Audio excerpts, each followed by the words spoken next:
Hello again. I have to do this video relatively quickly because I have a meeting with the crisis team. No, I'm not insane, which people will try to say. You have followed the videos, you'll understand the stresses I've been under in sort of identifying two sources of very serious corruption at relatively short spaces of time, and that does make you very popular with people, as I found in the last few days with uh, the seizure of my devices in what was essentially an act of state terror at the behest of District Judge Rachel Hudson.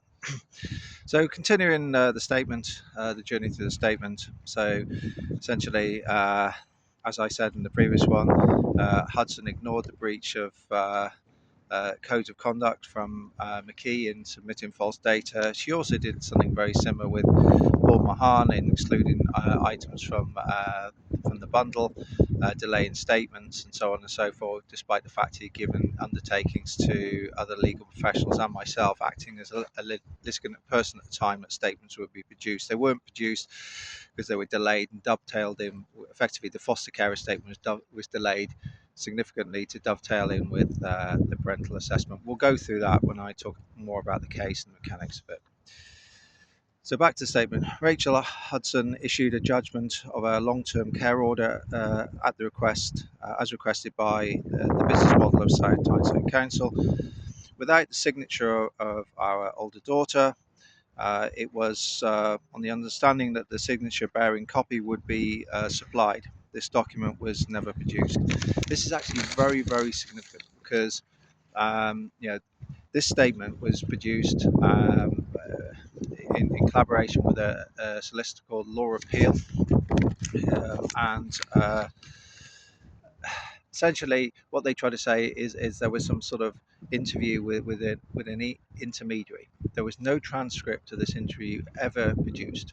The statement was produced, and I'll go through how it was manipulated to navigate the challenges I made to the allegations, and it was never signed. A signed copy was never ever produced, and we subsequently met with our older daughter, who said that she'd never even seen the statement, never mind signed it. So we met her in February. The other significance of this, I'm just having to move now because it's raining, so I might have to make this a very short video. The other significance of this is my wife and I, in a joint email actually sent from my wife's email account, wrote to Judge Hudson and Rachel Hudson and said, where is this signed statement? Effectively, you've issued a long-term care order on a statement that was never signed, and the key witness says that she never seen it. Hudson then, and I'll publish this response actually, sensibly said they won't comment on her closed procedures. Surprise, surprise. And the other very, very significant part of this is what part of this mendacious allegation, which has put Rachel Hudson in a very, very, very awkward position now about the spray painting of car, which police said there were evidence. There is no evidence. I don't know where she lives. I don't need to know where she lives. I don't know what car she drives. I don't need to know that because I do my research with my colleagues in a more forensic way. Actually, vandalizing a statement of a car would be would effectively undermine the research, if you like.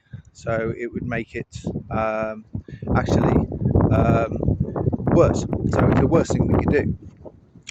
So there's the significance of that. So I need to return to the station.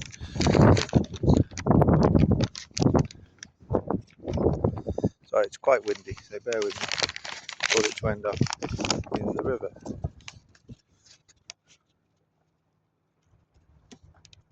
So yeah, in February 2025, my daughter called me at work in distress. I returned from Carlisle, and my wife, I and older daughter had a meal in Newcastle. During the meal, she claimed to have never seen the document. That's essentially what I said just now. So it's, you can see the difficulty Hudson find herself in.